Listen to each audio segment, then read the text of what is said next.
ठीक। तो फिर Assalamu alaikum and a very good afternoon.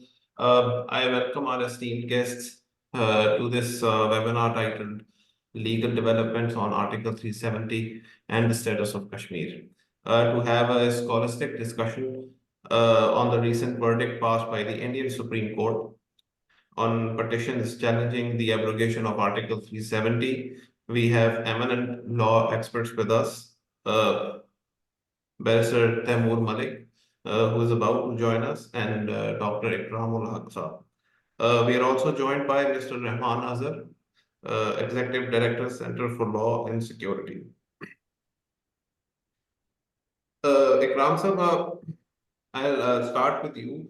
Sir, the recent decision by the Indian Supreme Court is also being discussed in India as well, where critics say that the decision seems to be going against the principles of democracy and federalism. Sir, what is your take on the decision so far as the domestic laws are concerned? Thank you very much for inviting me to share my views on this very topical issue, which has very serious ramifications for many countries, as well as especially for us and more than for anybody else for Kashmiris, because they are crying for justice. And now the Supreme Court of India, rather than coming to their rescue, have passed a judgment on 11th of December, which is patently unlawful. The prime reason why I say so is that since 2018, there was no representative government in illegally held Jammu and Kashmir.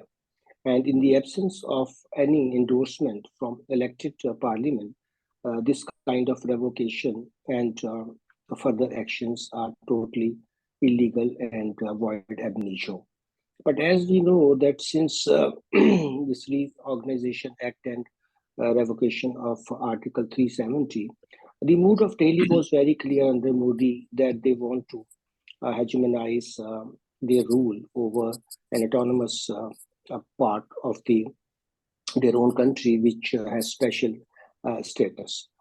But now this judgment is in the field, and domestically we can say that Modi has won another battle, not only to annex these areas, he has illegally added Ladakh and some part to Union territory. This now legally we can debate this 352 pages judgment in different ways, but more important questions are from here, where Indians will go. I mean, their majority at this point of time, and elections in May 2024, and then Supreme Court has said that there will be election should be there in the valley as well.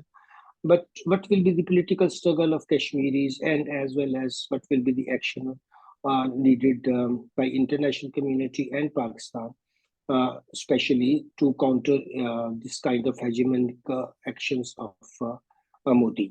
So this is fundamental question in my mind. Right.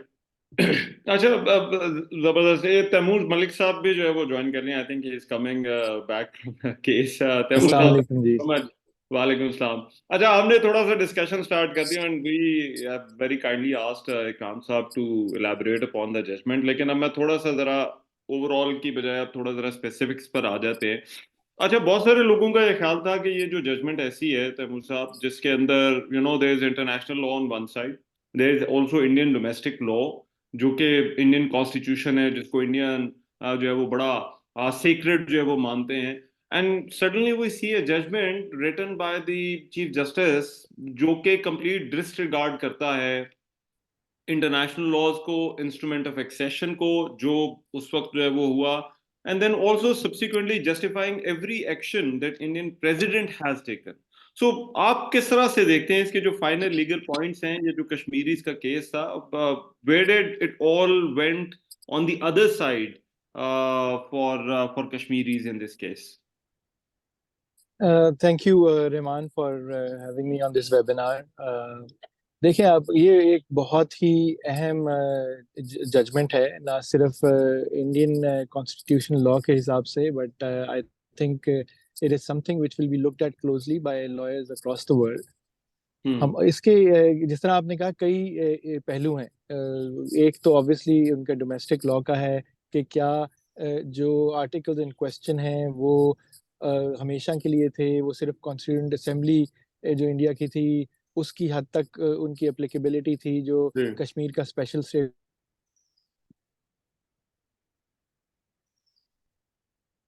Jammu and Kashmir का, कि हम उसको किस तनाजुर में देखते हैं। जो सबसे एक अहम बात है वो है कि जो डेमोग्राफिक चेंजेस जो नहीं हो रहे थे या हो सकते थे, जो उनको आईनी प्रोटेक्शन हासिल थी कि non Kashmiris could not buy property in Kashmir, could not settle in Kashmir permanently, और जो भी बाकी लोकल्स का कोटा था इन एवरीथिंग उसमें नहीं इम्पैक्ट हो रहा था।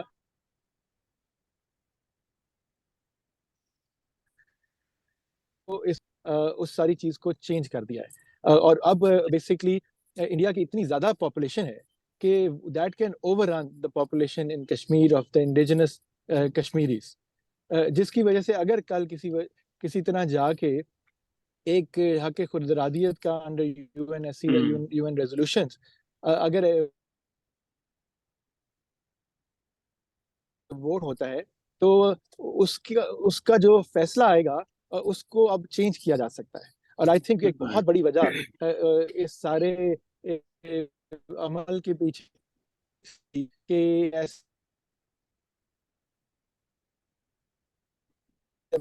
डेमोग्राफिक चेंजेस लाए जा सके, इलाके के की वजह से मामलात बदले जा सके। तो सबसे अहम पहलू तो मेरी नज़र में ये है, इंटरनेशनल लॉ के जो प्रैक्टिशनर्स हैं हमारे जैसे और दूसरे मुल्कों को भी।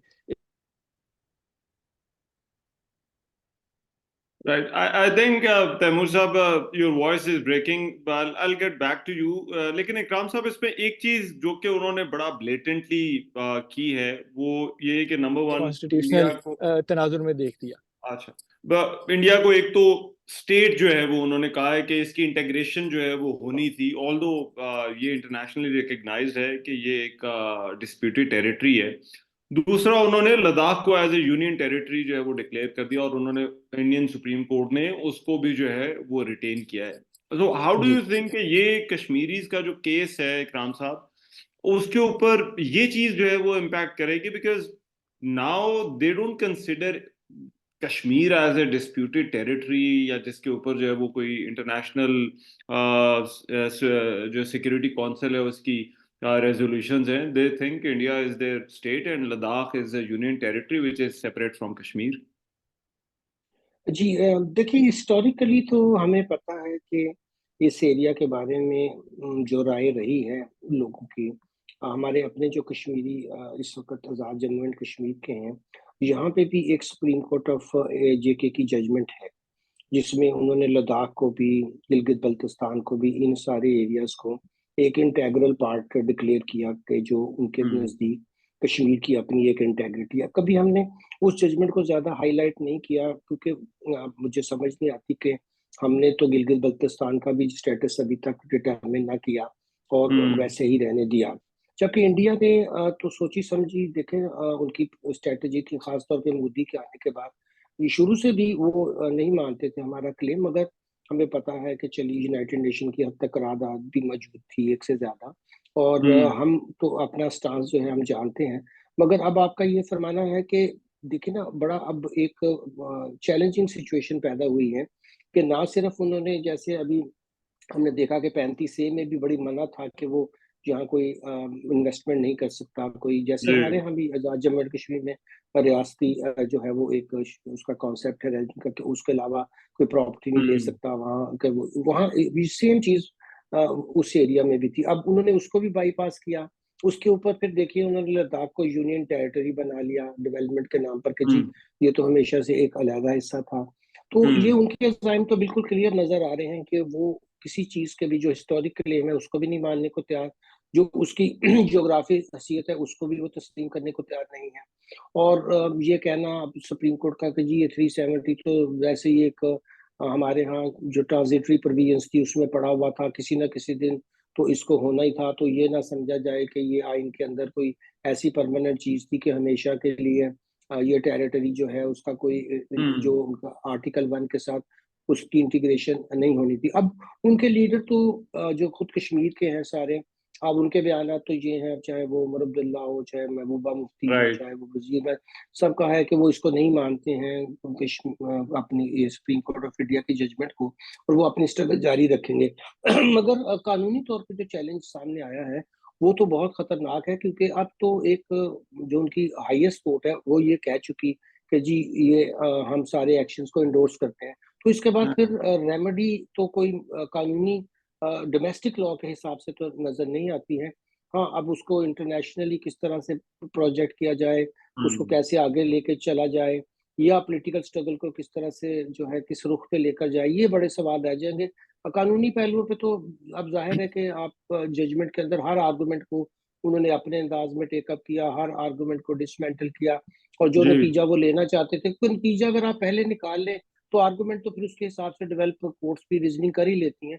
तो हमेशा से ही हमें पता है कि कानून में ऐसा ही होता है कि नतीजा पहले निकाल लिया जाए तो उसकी सपोर्ट में तो आप हर चीज को मैन्यूवर कर सकते हैं, मैनिपुलेट कर सकते हैं, इंटरप्रिटेशन कर सकते हैं। तो मैं इसको यूं देखता हूँ कि दरअसल ये अब बिल्कुल क्लियर है उनके पार्ट पर कि जो काम उन्होंने 5 अगस्त 2018 में शुरू किया था वो उससे किसी शक्ल भी आगे तो एक स्टेप जा सकते हैं, पीछे हटने को हाँ मोदी और त्यागी उसको बिल्कुल। शायद और उनको ये पूरी लग भी होप रहा है है। कि ये डिसीजन भी ऐसा है जिसमें एक स्टेप आगे जो है वो गए हैं। अब मिसाल के तौर पर उन्होंने ये किया ये कि ऑल दो अब इन देखने वालों को थोड़ा सा जरा मैं बता दूं कि जो आर्टिकल 356 है डायरेक्ट जो है वो कंट्रोल में था कोई कंस्टिट्यूएंट असेंबली, जो कि अब उन्होंने कहा है कि कंस्टिट्यूएंट असेंबली नहीं होगी, अब लेजिस्लेटिव असेंबली होगी कश्मीर की।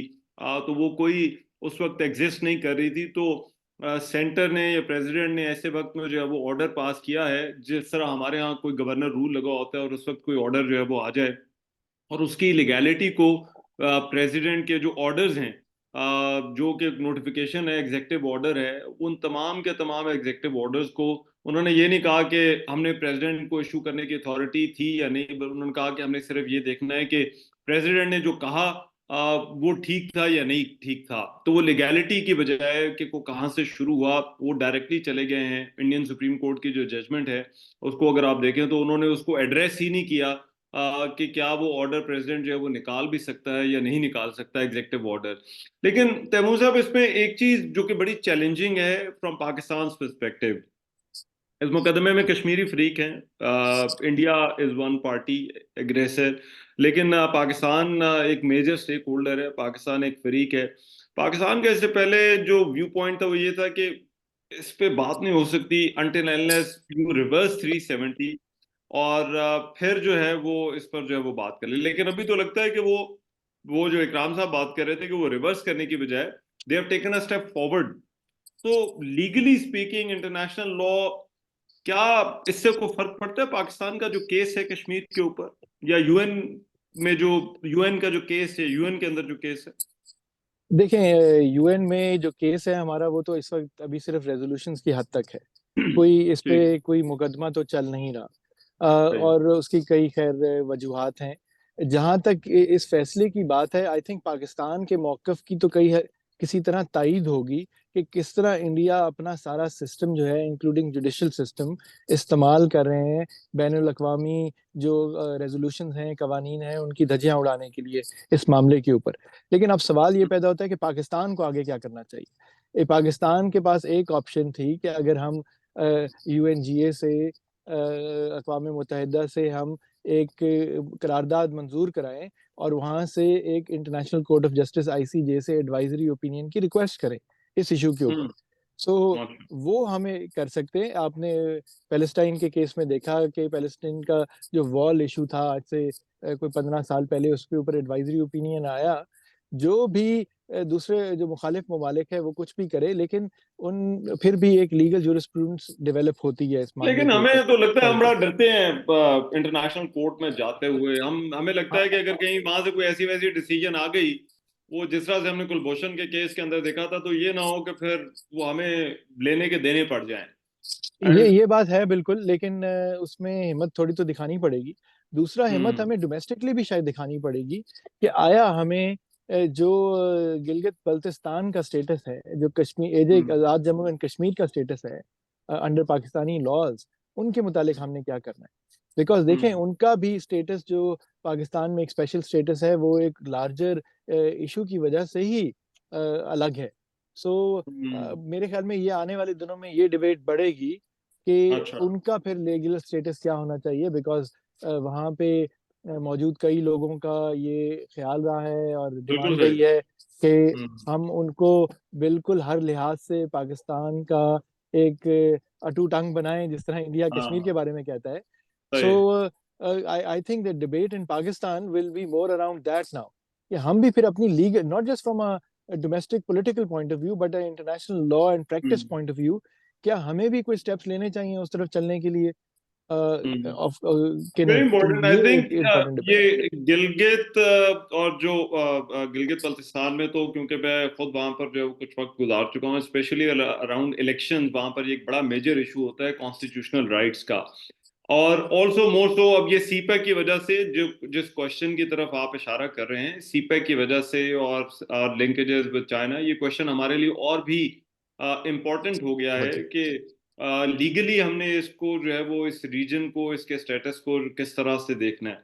लेकिन इकराम साहब, अब उन्होंने जाते जाते वो एक आई वॉश की जो है वो बात की, जजमेंट को आप देखें, उसमें उन्होंने दो चीजें जो है वो रेमेडीज जो है वो कश्मीरियों को कही हैं इंडियन सुप्रीम कोर्ट ने। एक उन्होंने कहा कि इंडिया में कश्मीर में इलेक्शन आप करवा दें, और दूसरा उन्होंने कहा एक ट्रुथ एंड रिकंसिलिएशन कमीशन जो है वो बना दें, जो उनके जज साहब ने जो है वो लिखा है।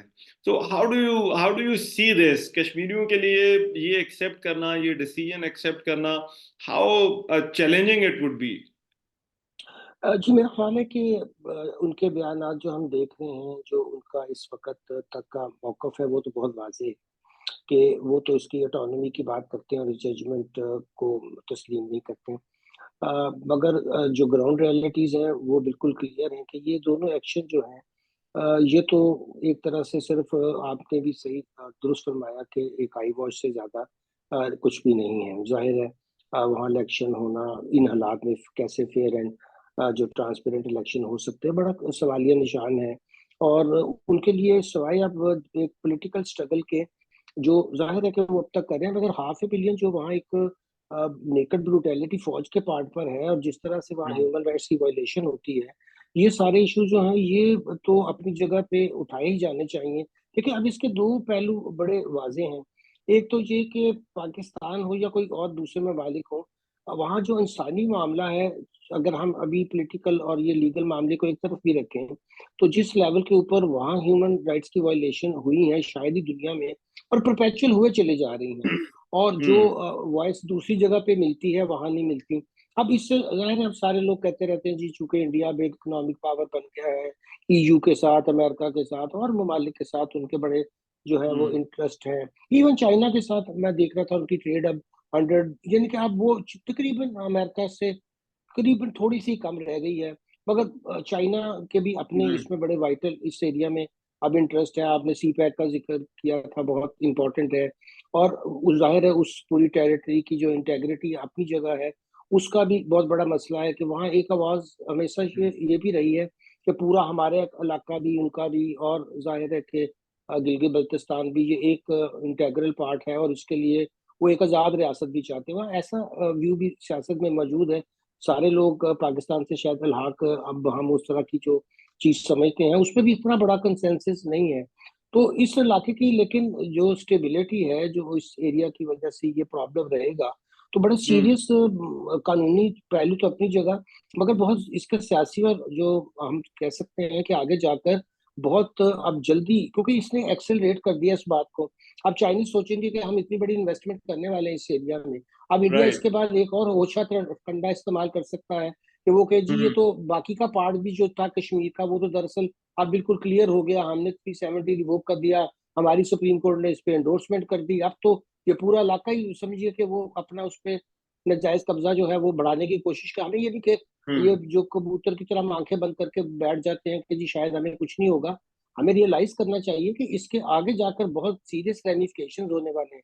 क्योंकि मुझे तो इंडियन डिजाइन का पता है कि वो चाइना की कंटेनमेंट में, इसके पीछे अमेरिका भी चाहेगा कि चाइना को कंटेन करने के लिए इस एरिया को बहुत बड़ा इशू बनाया जाए, चाइना के लिए भी चैलेंजिंग इशू बनाया जाए और पाकिस्तान के लिए भी, और इंडिया को इसमें यूज किया जाए। अब इंडिया इसके जब एक स्टेप आगे जाएगा, इससे आगे जाएगा, तो फिर हमारे लिए जो चैलेंजेस होंगे उसको भी हमारी बदकिस्मती से हम भी जिस पॉलिटिकल इंस्टेबिलिटी और जिस तरह की इकोनॉमिक हमारी इस वक्त फ्रेजिलिटी है उसका शिकार है, तो हमारी वॉइस जो पहले जरा बेहतर थी वो भी कम होती चली जा रही है। तो मुझे तो ये अफसोस है कि पूरा, और आप इंडियंस भी देख लें कि बहुत ज्यादा जो इस वक्त हमारे अरब ममालिक के लोग भी हैं, वहां भी इनकी पेनिट्रेशन अब हमसे बेहतर होती चली जा रही है। तो मुझे तो ये बड़ा एक चैलेंजिंग मोड लगता है, जहाँ हम जैसे लोगों को जरा आगे बढ़कर और इसको वॉइस को रेस करना चाहिए कि आफ्टर ऑल ये दोनों तरफ के कश्मीरियों के साथ बहुत बड़ी ज्यादती है कि एक अग्रेसर जो है वो उसको बढ़ाता ही चला जा रहा है अपने अग्रेशन को, और हम उस पर बिल्कुल इंटरनेशनल कम्युनिटी चुप साधे हुए हैं। और वो जारी बात है, जहाँ पर इंडियन कोर्ट से जहाँ पर लोग बहुत ज्यादा तवक्को कर रहे थे, और there was this viewpoint के इंडियन कॉन्स्टिट्यूशन जो है वो इंडिया जो पब्लिक है और लोग हैं उनके लिए बड़ा एक वो सीक्रेट है। तो आई think it just tells you कि जो इंडिया भी जो है वो किस हद तक जो है वो चेंज हो चुका है। लेकिन तैमूर साहब, आपने शुरू में एक बड़ी इंपॉर्टेंट बात की थी, जो डायनामिक्स कॉन्फ्लिक्ट के जो है वो किस तरह से चेंज होते हैं, या फैसले का क्या असर पड़ेगा, जो एक तनाज़ा है कश्मीर का, और उसमें डेमोग्राफी जो है वो that will play a very important role. India ने बहुत सारे डोमेस्टिक लॉज चेंज किए, इस जिनको वो नहीं कर सकते थे बिकॉज ऑफ 335A एंड 370। तो हाउ डू यू थिंक ये जो डेमोग्राफी चेंज होगी, ये आगे जाकर 10 years, 5 years, 15 years, whatever years it takes, ये पूरे जो तनाज़ा है उसको किस तरह से जो है वो बदल सकती है? बहुत बदल सकती है, और इसीलिए ये मामला इतना अहम है। ये खाली कॉन्स्टिट्यूशनल एक फैसला नहीं है, बल्कि इसके ये ज़मीनी हकायक हैं और असरात हैं। और यही है कि देखें, आप भी यहाँ देखते हैं कि एक पूरी अगर कच्ची आबादी कहीं बन जाए तो उसको कोर्ट्स पाकिस्तान में भी उनको किसी न किसी तरह कवर दे देते हैं कि जी अब इतने दसों हजारों लोगों को हम कैसे बेदखल करें, कुछ और कर देंगे। तो अब कश्मीर के अंदर जाके लाखों या कई मिलियन नॉन कश्मीरी जाके सेटल हो जाएं, प्रॉपर्टीज बना लें, रेजिडेंशियल से एंड कमर्शियल प्रॉपर्टीज बना लें, बिजनेसेस स्टार्ट कर लें, वहाँ के इदारों में परमानेंट जॉब्स ले लें, सब कुछ कर लें, तो उसको अनटेंगल करना वो आसान नहीं होगा। और वो भी अगर इंडिया में, तो सबसे बड़ा जो उनकी अदालत उज़्मा है, उन्होंने एक ये फैसला कर दिया। सो इसके बाद तो कोई अगर अवामी बैनुल अक़वामी अदालत ही कोई कुछ करे तो उस पे आ सकता है, लेकिन उसको उसकी जो इम्प्लीमेंटेशन है उसमें अब बहुत रुकावट आएगी। सो और ये जिस तरह आपने व्हाट बात डू यू की है, मीन आज की बात नहीं है कि इम्प्लीमेंटेशन 10 से? 15 साल। आपकी क्या मुराद है इम्प्लीमेंटेशन से? देखें, अगर ये जो आपने बात की कि डोमेस्टिक चैलेंजेस की, ये चेंजेस की वजह से डोमेस्टिक लॉज जो पहले इन आर्टिकल कॉन्स्टिट्यूशन के आर्टिकल की वजह से नहीं अमेंड हो सकते थे, इन्होंने अमेंड करके जम्मू एंड कश्मीर वाले एरिया के ऊपर भी एप्लीकेबल कर दिया उनको। तो अब वहां जाके जब कई मिलियन नॉन कश्मीरी जाके सेटल हो जाएंगे, हिस्सा लेंगे कश्मीर की बिजनेस और गवर्नमेंट अफेयर्स की लाइफ में और हर तरीके से, तो उसके बाद अगर कोई फैसला कभी बैनुल अक़वामी अदालत से, यूएन का और कुछ आ भी जाता है, सब कुछ आता है, तो पहली तो शायद चीज यही होगी ना कि आप रेफरेंडम करा लें कश्मीर के अंदर, ये तो उन बिल्कुल लोगों का वो वोट जो बहुत मैटर इजरायली करेगा। मॉडल है, जो सेटलर इजरायली मॉडल, मॉडल है to take over Palestinian territories, ये बिल्कुल वही सेटलर मॉडल है। मॉडल है, दैट्स अ बिल्कुल। मॉडल। तो इसीलिए आप भी जो है, हम इसको नॉर्मली इस टेरिटरी को IIOJK कहते हैं बजाय जम्मू एंड कश्मीर के। ऑक्यूपेशन फोर्स है, ऑक्यूपाइड टेरिटरी है, सो इलीगली ऑक्यूपाइड टेरिटरी है। सो और फिर बात यह है कि वो फैसला आ भी जाए, चलें कहते हैं कि अवाम ने वहां के फैसला दे भी दिया, आप उतने मिलियन लोगों को अपने घर, कारोबार, लाइफ, स्कूलों से बेदखल कैसे करेंगे? तो वो जो इम्प्लीमेंटेशन है, प्रैक्टिकल इम्प्लीमेंटेशन, वो हर गुजरे हुए दिन, महीने और साल के साथ मुश्किल होती जाएगी। मेरा ये कंसर्न है। और डॉक्टर साहब ने Right, बिल्कुल ठीक इकराम कहा, साहब, ये ज्यादती असल जी। में कश्मीरियों के साथ है दोनों तरफ। राइट, इकराम साहब, आगे क्या हमें क्या देखना चाहिए, हमारे चैलेंजेस क्या हैं, या अगर कोई अपॉर्चुनिटी भी आपको नजर आती है? देखिए, एक तो हमारी अपनी कोर्ट ने सुप्रीम कोर्ट ने गिलगित बल्तिस्तान के बारे में एक फैसला लिखा, और वो भी हमारे यहाँ बहुत कम डिबेट हुआ। तो जाहिर है कि जब हमने वहाँ टैक्सेशन और ये वो के मामला बढ़ाए, तो वहाँ के लोगों ने नॉन रिप्रेजेंटेशन की वजह से, जो जाहिर है वो तो पाकिस्तान की असेंबली में टैक्स को नहीं इलेक्ट करते, तो वहाँ वहाँ आपको पता है हड़तालें हुई और गिलगित बल्तिस्तान में बहुत मामला बिल्कुल। खराब हुए, और फिर हमें वापस लेना पड़ा वो सारे मामला।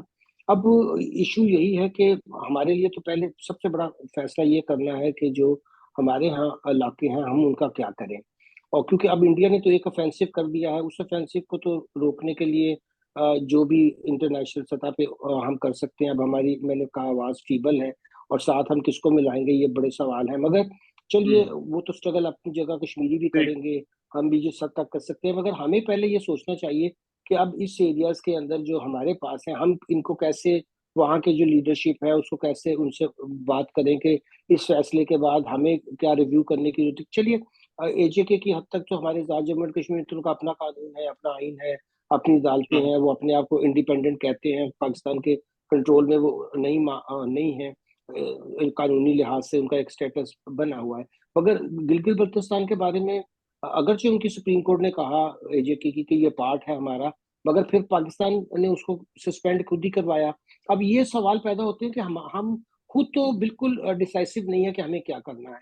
यानी अगर जी। वो कह दें कि गिलगित बल्तिस्तान जो है part of Azad Jammu and Kashmir है, तो हम उस ऑर्डर को सस्पेंड कर देते हैं। जब हमारी कोर्ट कहती है कि जी आप इस इलाके के बारे में डेफिनेटिवली इनको ठीक। पार्ट बनाए, सूबा बनाए, वहां हम अमल नहीं करते हैं, तो ये ठीक। मेरे नजदीक जरा तो परप्लेक्सिटी है जो हमें, हमारी। आपको थोड़ा लगता है कि थोड़ा हमें प्रोएक्टिव अप्रोच के साथ जी जो वो जी चलना बिल्कुल, ये तैमूर इसी साहब, तरह मैं इशारा कर रहा था। Right, your final thoughts, legal offence तो है उनका, सो डू यू थिंक क्या हमारा रिप्लाई भी एक लीगल ऑफेंस के साथ होना चाहिए, या फिर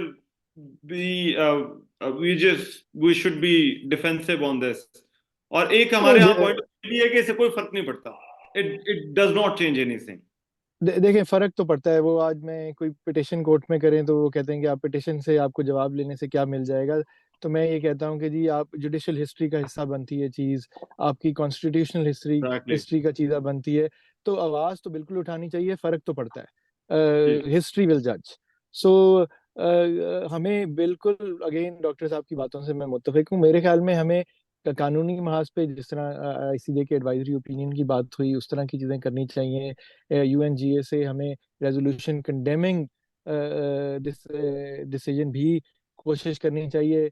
हमें आवाज उठानी चाहिए बैनुल अक़वामी तौर पे, डिप्लोमेटिक सर्कल्स के अंदर कश्मीरियों की आवाज बन के हमें आवाज उठानी चाहिए। उसके अलावा हमें जो हम कानूनी चाराजोई कर सकते हैं, स्पेशली अब हमें दोबारा मैं एम्फसाइज करूंगा, अपने डोमेस्टिक एंड के ऊपर हमें करनी चाहिए।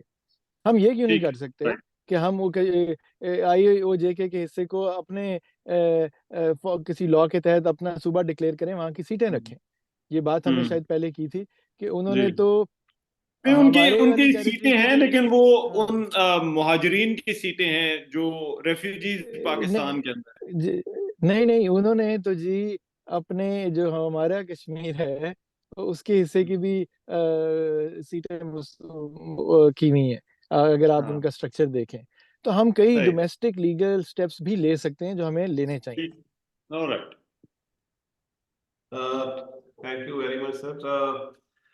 सर, इसके साथ मैं centre for law and security की तरफ से दोनों पैनलिस्ट बैरिस्टर तैमूर मलिक साहब, डॉक्टर इकरामुल हक साहब, आप दोनों का शुक्रिया अदा करना चाहता थैंक यू सो मच जी, इकराम साहब, तैमूर साहब, Appreciate we Thank wish you. to collaborate with you for our future thank you, events. Thank you, Thank you very Thank you. बहुत शुक्रिया। Hafiz. much. खुदा हाफिज।